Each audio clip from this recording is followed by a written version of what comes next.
Sí, doctor. Listo. ¿Cambió? Sí. Listo, muy bien. Muy bien, jóvenes. El día de hoy, dentro de vuestro curso de... Está cargando. ¿Cómo? Aló. ¿Ven la imagen? ¿Sí? Sí, doctor, ahora sí. Ahí cambió la imagen. Sí, doctor, conceptos básicos. Listo, muy bien. Entonces les decía que el día de hoy vamos a hablar sobre la planificación estratégica. Y lo primero que tendríamos que entender, ¿por qué es necesario el plan? ¿Por qué es necesario planificar? ¿Ya? Entonces, ¿qué cosa es un plan? Es un intento, un programa de cómo nosotros deseamos hacer las cosas. En general, todos planificamos algo desde donde estemos, pero ¿qué es lo común que tenemos?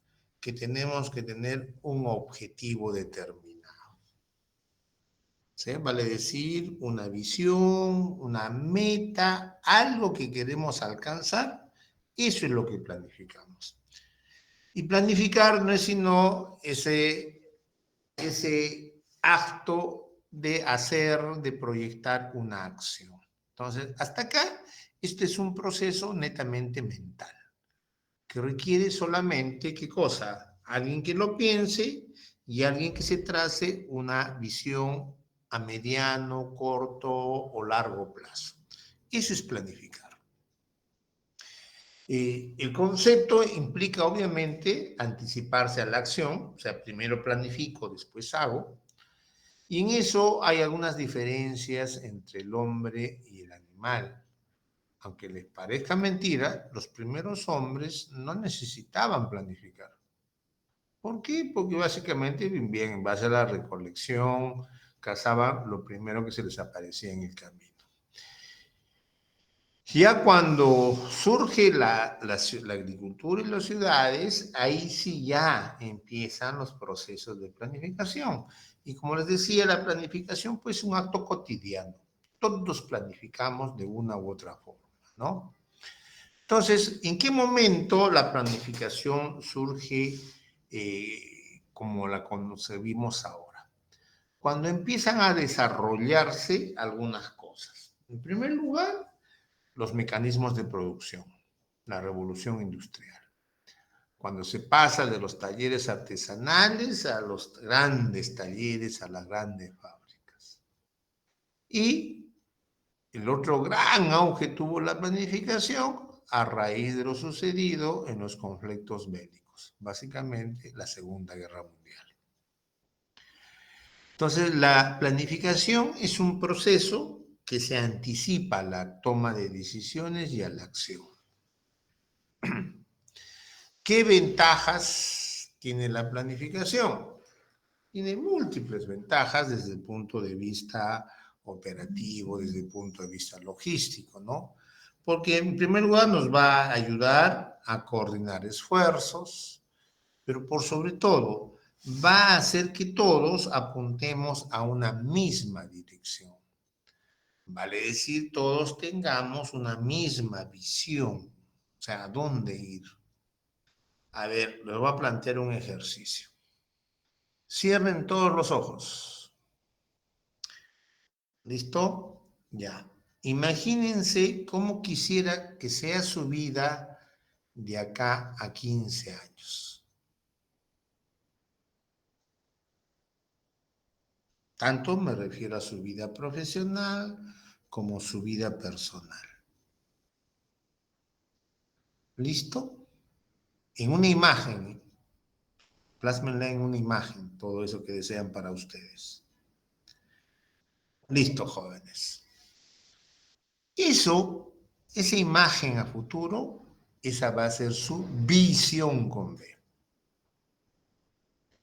Y todo lo que hagan de ahora en adelante debiera estar encaminado ¿a qué? A conseguir esa visión. Todo lo que hagan debería estar direccionado hacia eso. Esa es la ventaja de trabajar con un método de planificación. Pero alguien me dirá, doctor, pero en el camino van a surgir una serie de circunstancias que, por ejemplo, ¿no? Probablemente mi papá se muera, la crisis económica, sí, efectivamente, son posibilidades. Esas posibilidades negativas se llaman amenazas, pero puede haber oportunidades también. Por ejemplo, que tú trabajes, que recibas una herencia, que te cases y tu esposo sea tan buena gente que te mantenga. Entonces, todas esas cositas, esos aspectos positivos, negativos, son los que debieras contemplar, tener en cuenta en tu proceso de planificación. Entonces, ¿qué elementos debo tener en cuenta cuando yo planifico algo? Lo primero que tengo que tener es un diagnóstico situacional. ¿Dónde estoy? Si yo quiero ser campeón mundial en fútbol, por ejemplo, debo partir por el principio, tengo que analizar mi biotipo, ¿no? Ya si soy un petizo de 1,5 metros y encima soy flojo y gordo, ¿podré ser campeón mundial en fútbol? No, pues, ¿no? Entonces tengo que hacer un diagnóstico situacional si tengo las probabilidades de conseguirlo. Ojo, que dentro de esas probabilidades está también la posibilidad de que yo pueda construir esas probabilidades. Significa que yo voy a construir la posibilidad de llegar a mi visión. Y para eso, ¿qué tengo que determinar? ¿Cuáles van a ser mis políticas, mis estrategias? ¿Qué cosa voy a hacer, puedo hacer para conseguir mi objetivo? Para eso tengo que programar mis metas, tengo que programar mis recursos y cuando ya tengo todo esto, tengo que hacer un presupuesto. ¿Qué cosa es un presupuesto? Cuando todo esto lo cuantifico, le pongo sol y digo, ¿cuánto cuesta todo eso? Por eso se llama o sea, yo voy a suponer el supuesto que me puede costar tanto. Entonces, esos son los elementos de cualquier proceso de planificación, no solamente de este. En cambio, la planificación estratégica contempla todo eso, pero además concentra otras posibilidades. Dentro de las otras posibilidades que contempla es cuáles son los cambios en el escenario que pueden haber. Justo lo que les decía, ¿no? Un escenario favorable sería, pues, por ejemplo, ¿no? Que mi papá lo asciendan de trabajo y ya no pasemos las penas que pasamos ahora. Que yo misma consiga trabajo, un escenario favorable. Que el Perú económicamente, pues, empiece a mejorar sustantivamente y que haya mayor estabilidad económica. Eso es algo favorable. Algo desfavorable, ¿no? Fallecimiento de tu papá. Desfavorable sería para ustedes que desaparezca la UPT, por ejemplo, que no califique para licenciatura. Entonces, esa es la diferencia entre la planificación estratégica y otro tipo de planificaciones. La planificación estratégica toma mucho en cuenta los escenarios probables y los desfavorables. La planificación estratégica es una planificación por definición a mediano y largo plazo. Por eso mi visión, yo dije, plantéense cómo quisiera su vida, que sea su vida de 5, 10, 15 años. Seguro que todos se han imaginado, pues ya todos siendo exitosos profesionales, médicos, que se bajan de un buen carro, y entran a su casa, en su casa de 2, 3 pisos, a todo dar, lo recibe su esposa simpática, 2, 3 niños. Todos aspiramos a eso, ¿no? Esa es su visión. Y no está mal que piensen así, está perfecto, así debe ser. Para diferenciar la planificación estratégica de la planificación operativa, que la planificación operativa es un plan a corto plazo. Generalmente en las instituciones es un año. Por eso es que todos los establecimientos hacemos planes operativos institucionales para un año. Entonces, el planeamiento estratégico, ¿en qué momentos cobra especial vigencia? Como les dije, a partir de la Segunda Guerra Mundial, pero su real boom fue a raíz de la Guerra de los 6 días. La Guerra de los 6 días es la guerra en el Golfo Pérsico, que hasta ahora siguen de guerra de vez en cuando, la Franja de Gaza, etcétera, etcétera. Pero en ese momento, Estados Unidos decide atacar a los iraquíes, iraníes, a todos esos grupos musulmanes.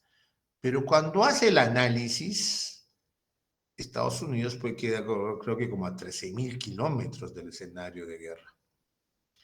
Y sus buques, sus acorazados más cercanos estaban pues a esa distancia. Entonces ellos dicen, ¿cómo podemos triunfar en una guerra con esta distancia? Ojo que el problema no solamente es el ataque, el problema es cómo mantienes la alimentación de tu tropa, o sea, toda la logística. ¿Cómo mantienes la alimentación, vestido de toda tu tropa, 20.000, 30.000 hombres, durante un mes, por ejemplo? ¿Cómo vas a abastecer de combustible, de bombas, de todo lo que es pertrechos militares a tus aviones bombarderos, si estás a 13.000, 15.000 kilómetros de distancia?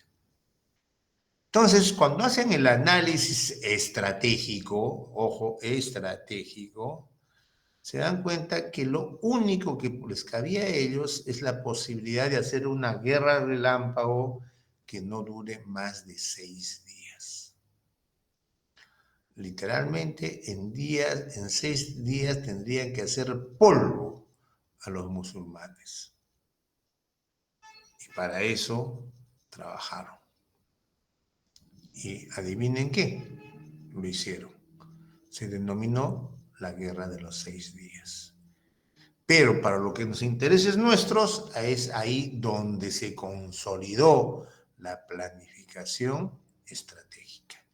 Y de ahí en adelante, casi todas las empresas en el mundo, todos los gobiernos, todas las instituciones, de una u otra manera, denominan a lo poco y mal que hacen a veces planificación estratégica.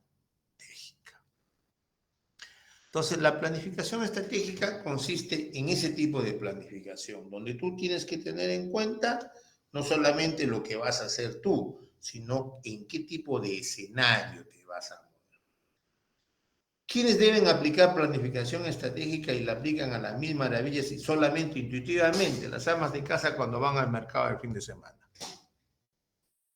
¿Por qué? Pues les van con una idea, pues se encuentran que no hay tal producto y tienen que empezar a alternar, cranear, cambio esto por esto, que esto por otro, y listo, solucionaron el problema.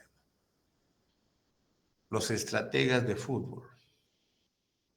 Hay varias anécdotas sobre la planificación estratégica y el fútbol, ¿no?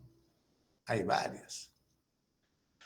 Entonces, ¿qué cosas tiene que tener la planificación estratégica sí o sí? Lo primero, la visión. ¿Qué es lo que quiero ser? Lo que les dije a ustedes, ¿no? Mi visión a 15 años, ser un exitoso médico, buen trabajo, buena casa, buen carro, buena familia, etcétera, etcétera. Segundo, la misión. La misión es mi razón de ser, qué es lo que yo hago. Vamos a poner un ejemplo para que todos entiendan. Un equipo de fútbol, la selección peruana de fútbol. ¿Ya? Se van a reír de mí, pero no importa. La visión, clasificar al mundial. Esa era la visión de... ¿Quién es el entrenador ahorita? El anterior era Fossati, ¿no? Ahora Ibáñez. Su visión es ir al mundial. La visión de Paolo Guerrero, ir al mundial. La visión de Zambrano, ir al mundial. Hasta de Cueva, de todos los jugadores, esa era su visión, ir al mundial. Pero ¿cuál es su misión con M? ¿Cuál es la misión del arquero de Galese? ¿Mm? Muchachos, ¿cuál es la misión de Galese? Que no le metan goles, ¿no? Esa es su misión. ¿Cuál es la misión de Paolo Guerrero? Meter goles, ¿no es cierto? Entonces, cada uno tiene que cumplir su misión. Entonces, todos podemos tener la misma, debemos tener la misma visión, pero todos tenemos diferentes misiones, ¿no? Toda institución también tiene que tener sus valores, se denomina principios. Debe tener un análisis estratégico FODA, que ya lo vamos a ver, objetivos estratégicos. Todos tenemos que tener una estrategia, las metas, que no son sino los objetivos cuantificados, y tenemos que tener responsabilidades y seguimiento y evaluación. Esos son los componentes de un proceso de planificación estratégica.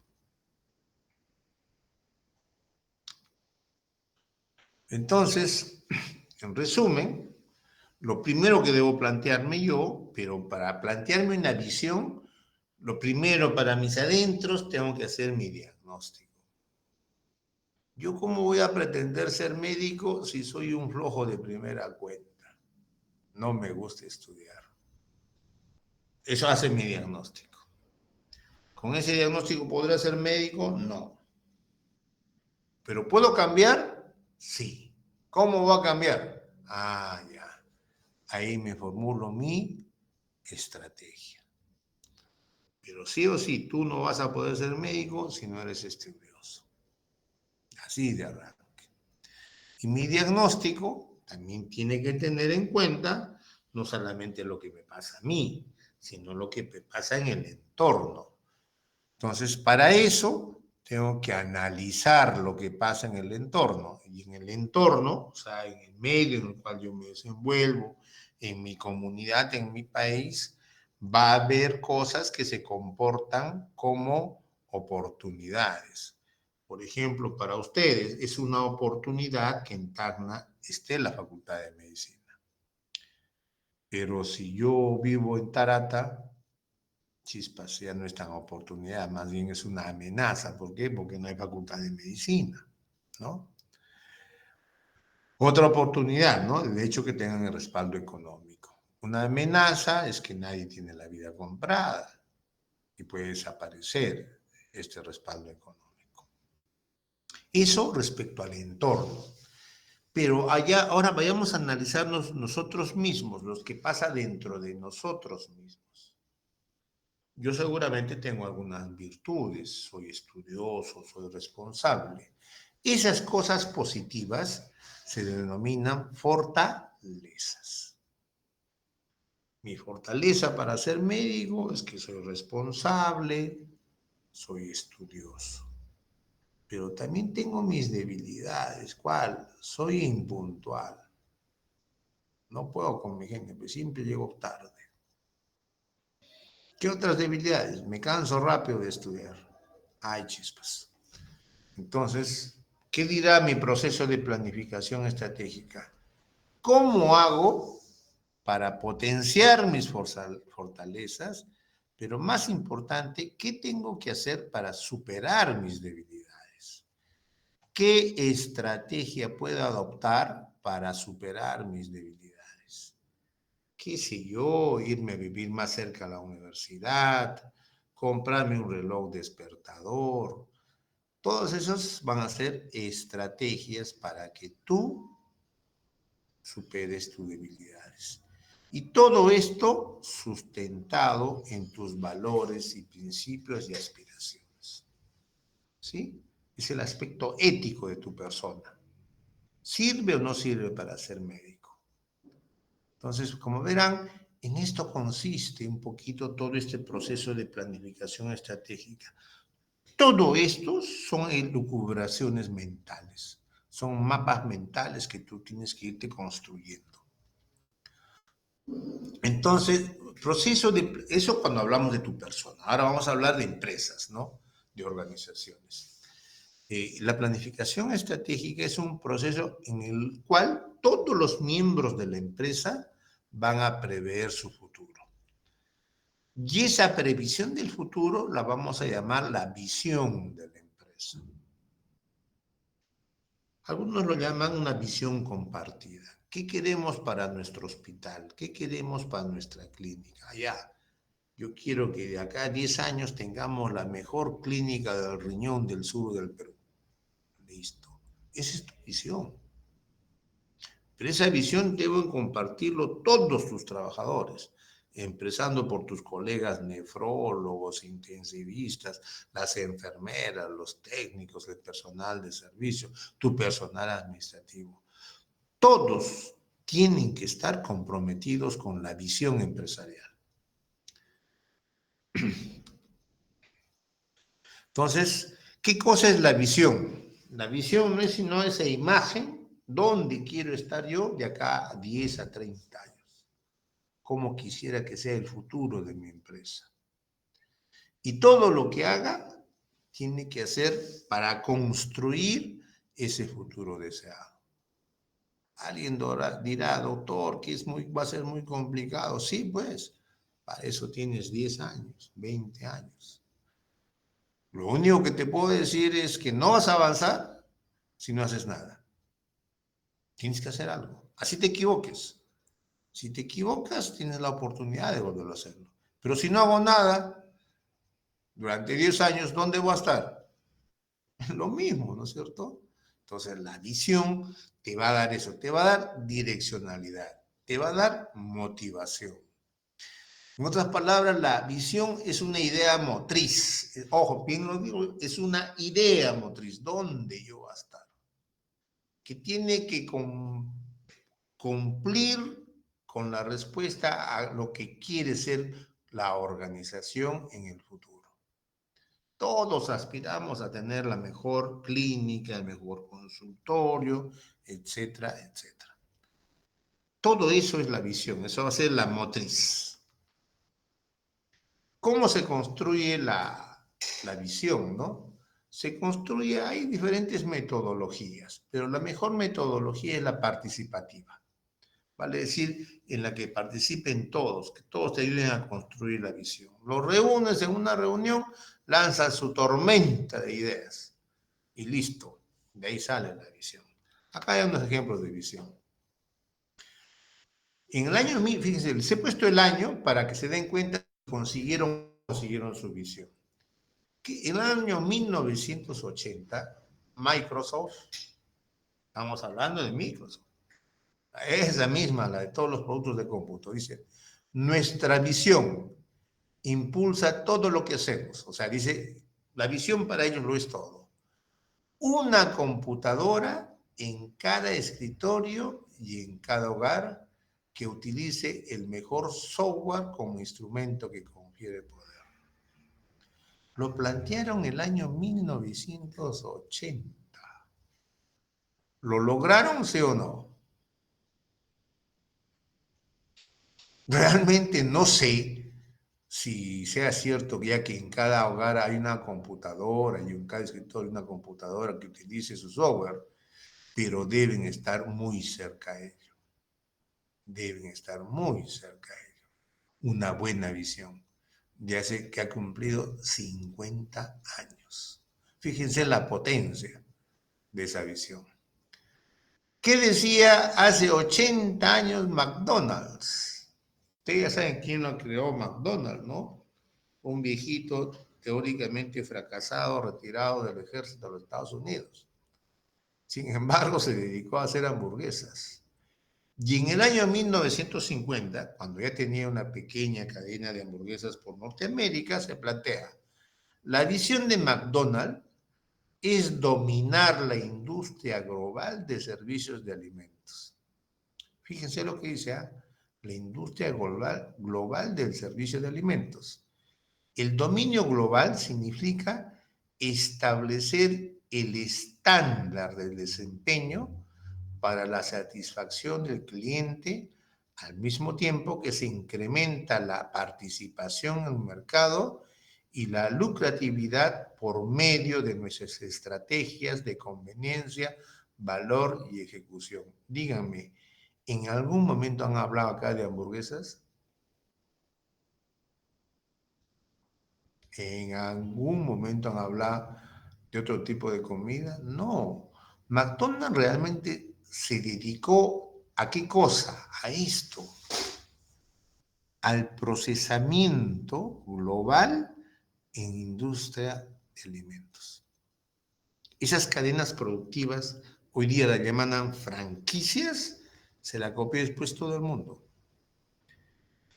¿Dónde cambia? En la misión, porque McDonald's le hizo con hamburguesas, Kentucky con pollo frito, Chili's con comida mexicana, etcétera, etcétera. Pero el que planteó ya el éxito de la comida rápida, tal como la concebimos ahora, la planteó hace 80 años McDonald's. Fíjense la potencia de una visión. Ustedes saben que hasta hace unos 20 años, 15 años, los mejores televisores del mundo eran marca Samsung, perdón, marca Sony. Nadie discutía pues la hegemonía de los televisores japoneses Sony. Algunos kilómetros más allá, estando el mar de por medio, en Corea surge una fábrica de televisores, Samsung, marca Samsung. Y está pasando el mismo fenómeno que está pasando con los autos chinos ahora. El mismo fenómeno. ¿Saben qué había en un pedestal en la puerta de entrada de la fábrica de televisores Samsung? Había un televisor y abajo decía nuestra meta igualarlo. Nada más decía. ¿Qué marca era el televisor que estaba en la puerta de Samsung? Era marca Sony.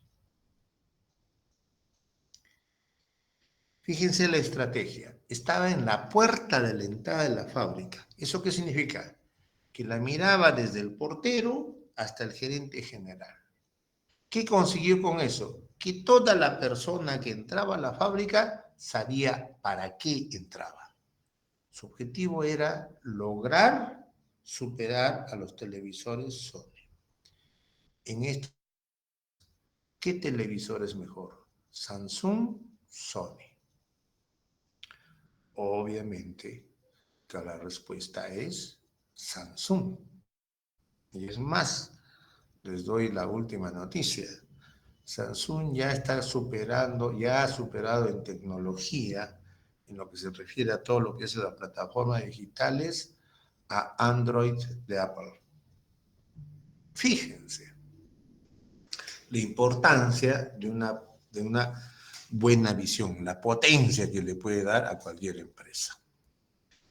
Como les decía, a diferente de la misión, que la misión, pues la idea fuerza que te motiva a toda la organización, es el qué hacer, ¿no?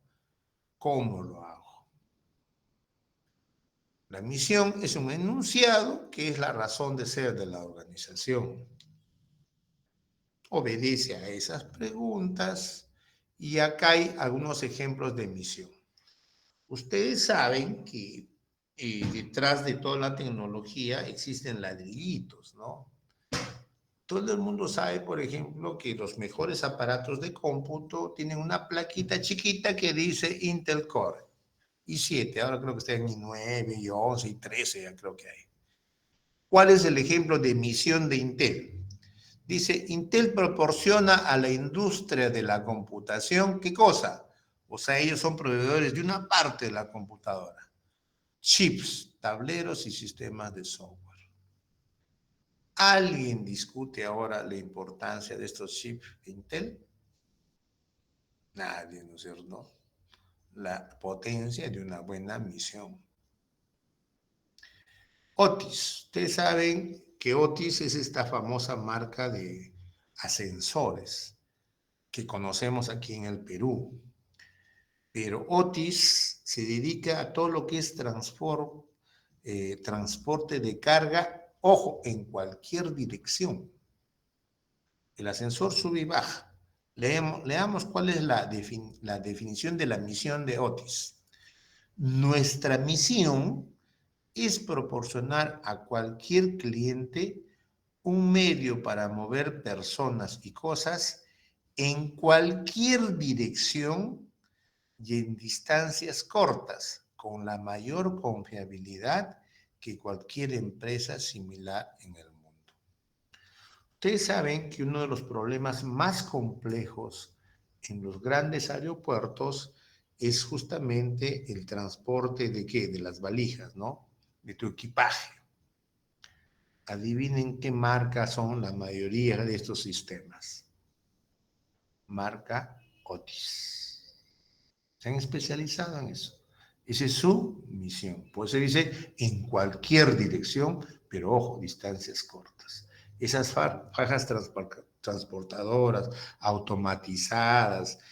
Imagínense, no, pues si acá es el aeropuerto de Tacna, es recontra sencillo. Imagínense cómo es un aeropuerto internacional, pues, ¿no? De esos que entran, pues, un avión cada minuto, ¿no? Y no se confunden de maletas. Esa es la misión de Otis.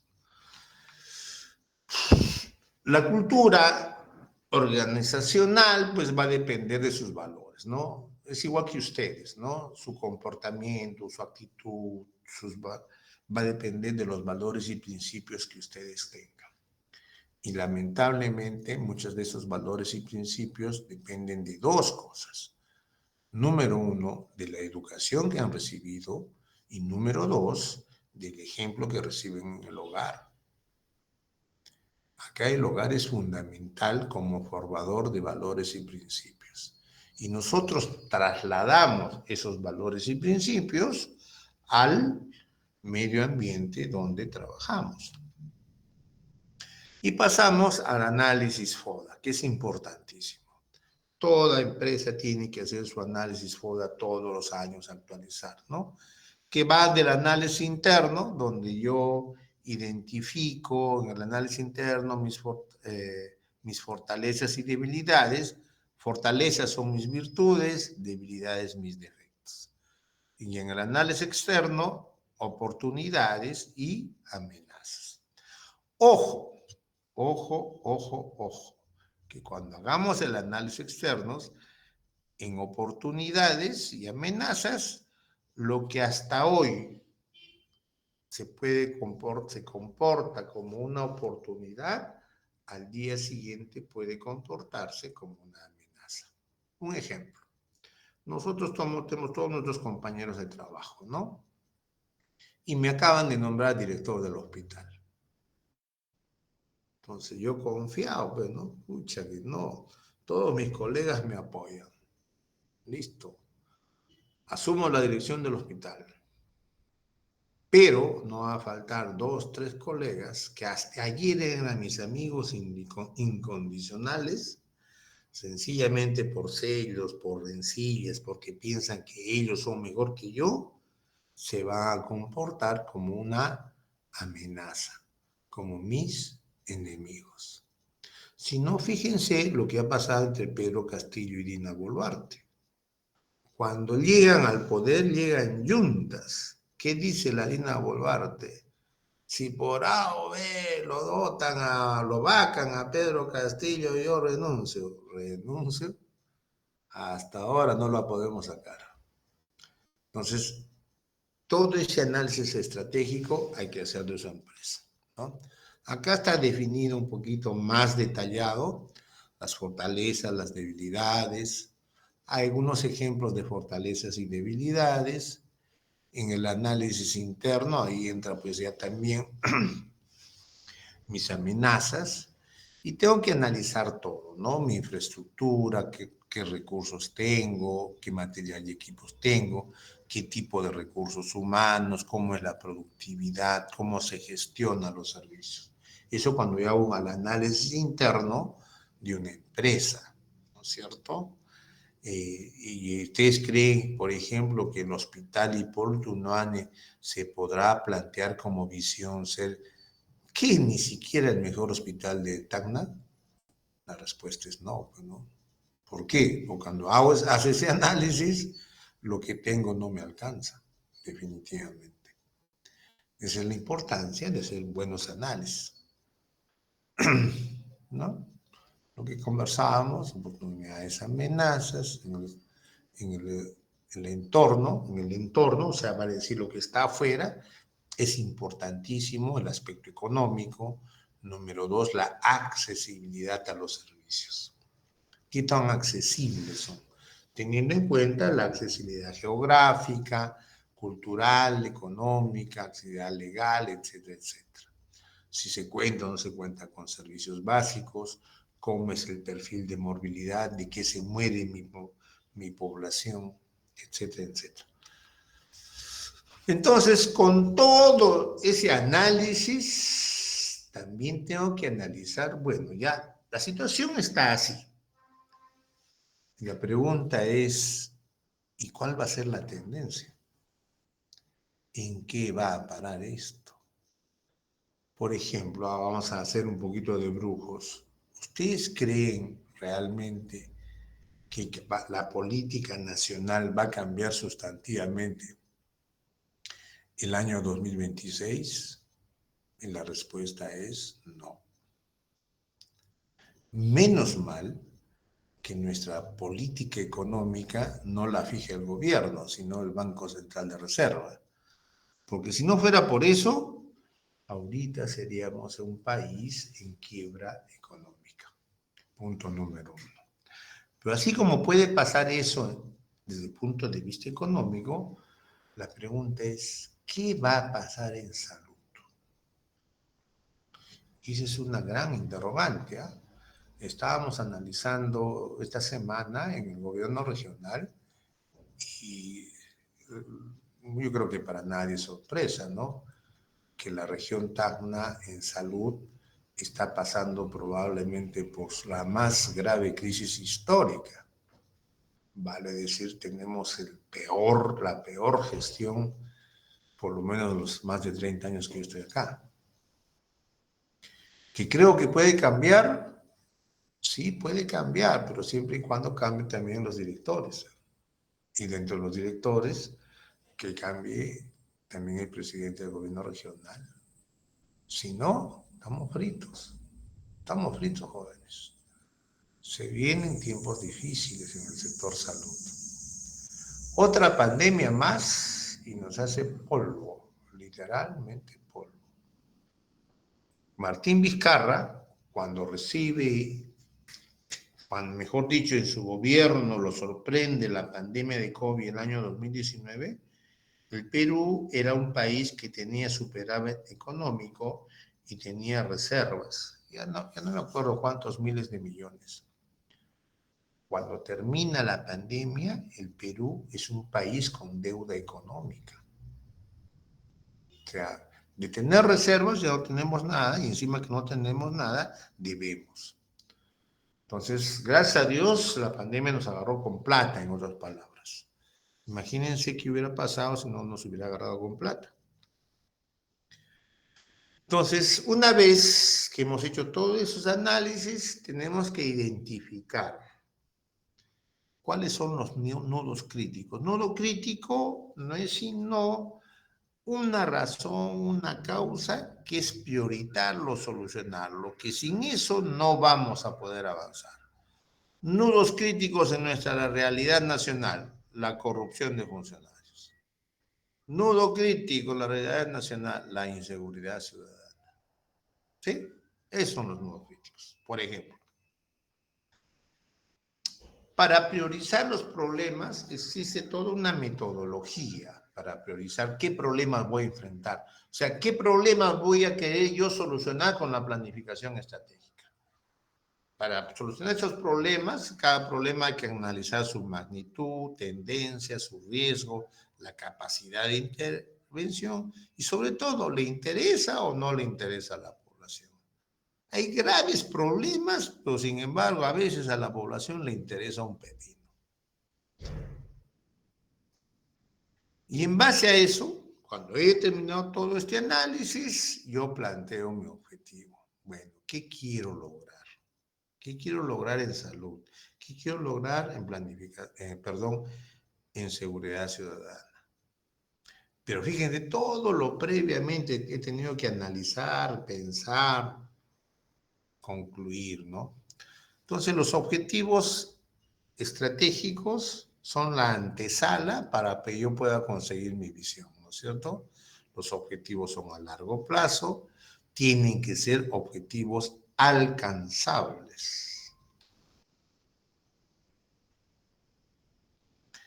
Entonces, los objetivos en salud obviamente tienen que ver con la salud, ¿no? ¿Cuáles son los grandes objetivos en salud, no?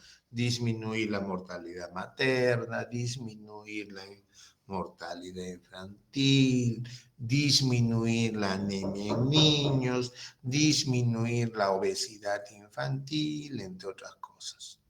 Y con eso que logro después a la mediano y largo plazo, obviamente aumento la expectativa de vida al nacer, aumento la calidad de vida, ¿sí? Entonces los objetivos pues nos van a ayudar mucho para poder alcanzar la visión, ¿no? Y después de cada objetivo se van a desprender objetivos específicos, ¿no? La estrategia. Y acá es lo más importante porque es donde entra acá el olfato del estratega. Y para esto no hay libro que valga. Esto depende de todo el análisis que han hecho y tu capacidad de creación, tu capacidad, tu intuición. Pues es que la estrategia tiene un origen militar. Dice, la estrategia te va a dar la pauta, la racionalidad, el camino, el sendero. ¿Cómo puedes conseguir esto? ¿Cómo puedes conseguir lo otro? ¿Quién fija la estrategia? Los estrategas. ¿Y quiénes son los estrategas? Los gestores. Obviamente, lo ideal que los estrategas reciban opiniones de quién, de su personal, ¿no es cierto? Acá hay algunos ejemplos de estrategias empresariales. ¿Ah? Si yo quiero un crecimiento concentrado, promuevo un solo producto. Si quiero crecer en el mercado, tengo que agregar nuevos clientes, no hay otra forma. Si quiero desarrollar un producto, tengo que plantear nuevos bienes. Tengo que innovar en otras palabras. Si quiero innovación, necesito productos radicalmente nuevos. Y así sucesivamente hay diferentes tipos de estrategias empresariales. Igual hay estrategias en salud. Por ejemplo, la sectorización es una estrategia. Otra, otra estrategia, la administración compartida. Otra estrategia ahorita que está de moda, ¿no? Oportunidades perdidas. El enfoque territorial. Todos son estrategias. Algunas son válidas, otras no valen, otras duran un año, otras persisten con el tiempo, etcétera, etcétera. Las metas no son sino que los objetivos, pero cuantificables. O sea, tú le pones número. Mi objetivo, disminuir la mortalidad materna. La meta, actualmente la mortalidad materna es 10 muertes por 10.000 nacidos vivos. Yo voy a bajarla a 5 muertes por 10.000 nacidos vivos en 2 años. Listo. Eso es la meta. ¿Qué te va a permitir la meta? Evaluar correctamente cómo estás avanzando. ¿Quiénes son los responsables de implementar el plan? Todos, pero sobre todo los gerentes, los directores, los que dirigen la empresa. Pero ojo, todos debemos asumir algún grado de responsabilidad, ¿no? Después ya se pasa a la programación de actividades. Cada estrategia, cada objetivo tiene pues un sinfín de actividades, ¿no? Tengo que vacunar a los niños, controlar a los niños, que pasen por psicología, etcétera, etcétera. Esas son ya las tareas, las actividades. Es un desglose de todo lo que tengo que hacer, ¿no? Y finalmente tengo que asignar el presupuesto y pasar a la evaluación. ¿Qué tengo que evaluar? Todo lo que he hecho. ¿Está bien? ¿Está mal? La evaluación no consiste sino en verificar que todo esté pasando tal como se había planificado. Muy bien, jóvenes. Obviamente una cosa es planificar en la administración privada y otra en el sector público. En el sector público es mucho más complicado. Lo importante acá es que ustedes sepan que existen diferentes tipos de planes. Lo más básico es el plan operativo institucional que hacemos todas las organizaciones una vez al año. Hay otros planes estratégicos institucionales. En el sector salud hay un plan estratégico para 5 o 10 años. Ya hay otros planes estratégicos sectoriales. Existen otras figuras como presupuestos participativos, presupuestos por resultados. Pero lo importante es que todas ellas tengan un enfoque estratégico. Parte de la estrategia es la flexibilidad y la capacidad de adecuarse al entorno y a la situación. Esa capacidad de reacción debe ser parte de la estrategia. Pero más importante que eso es la capacidad de anticiparse a los hechos. Ese es el verdadero estratega. Muy bien, jóvenes. Es un tema un poquito denso para ustedes y sobre todo en una sola clase hablar de todo esto es criminal. Es poco estratégico, sin embargo, es anticumplo órdenes. Muy bien, jóvenes. ¿Alguna pregunta, comentario? Si no hubiera nada, muchas gracias. Por favor, a la delegada me envía la relación de los participantes, ¿ya? Son 32. Listo. Muchas gracias, muy amable. Bye.